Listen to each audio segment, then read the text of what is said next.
10 লাখ টকাৰ কেক বনালো এবাৰ কাস্টমাৰৰ ৰেফাৰেন্সত। হাই মই গীতাৰ মইছো গুৱাহাটীৰ পৰা এগৰাকী হোম বেকাৰ। এয়া হৈছে আমাৰ নতুন ঘৰৰ পৰা প্ৰথমটো কেকৰ অৰ্ডাৰ, যিটো সঁচাই বহুত বেছি এক্সপেন্সিভ।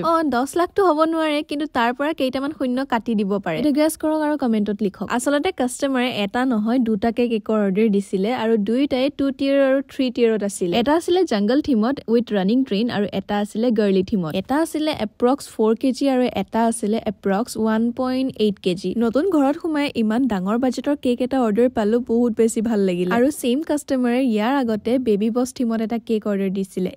এইটো কেক দুটা ফ্লেভাৰত আছিল। এইটো কেকো যিহেতু দুটা ফ্লেভাৰত দিছিলে, এইবাৰ আকৌ দুটা নহয় 3টা ফ্লেভাৰত দিছে। কাপ কেক, 2 টিয়াৰ কেক আৰু লগতে 3 টিয়াৰ কেক। কাপ কেক কেইটা আছিলে ভেনিলা ফ্লেভাৰত আৰু এই কেকটো যোনটো 3 টিয়াৰত যাব সেইটো আছিলে মেংগো ফ্লেভাৰত আৰু যোনটো লোৱাৰ পাৰ্ট আছিলে সেইটো ভেনিলা ফ্লেভাৰ। লোৱাৰ পাৰ্টৰ কথা কিয় কৈছো নেক্সট ভিডিঅ'ত গম পাব। আৰু যোনটো 2 টিয়াৰ কেক আছিলে গাৰ্লি থিমত সেইটো আকৌ ষ্ট্ৰবেৰী ফ্লেভাৰ। যিমানখিনি ফন্ডেন্ট টপাৰ আছিলে এয়াৰটাইট কণ্টেইনাৰত ভৰাই পেলাই গোটেইখিনি পেক কৰি গাড়ীত বহিলো আৰু অংকু মই ওলাই আহিলো ভেনিউলে বুলি। একচুৱেলি এইটো সেটআপ কৰিবলগীয়া কেক আছিলে, সেইকাৰণে মই আৰু অংকুৱে ডেলিভাৰী দিবলৈ গৈছিলো। এটা কথা কওঁ, আপোনালোকে যদি এনেকুৱা কেকবোৰ শিকিব বিচাৰে তেন্তে মোক হোৱাটছএপত মেছেজ কৰিব পাৰে। মোৰ হোৱাটছএপ নাম্বাৰটো বায়'ত দিয়াই আছে, লগতে স্ক্ৰীনতো দি দিছো। ক্লাছেছ হ'বলৈ গৈ আছে 1, 2, 3, 4 তাৰিখৰ ভিতৰত। বাৰু আজিলৈ বা আই লাভ ইউ অল।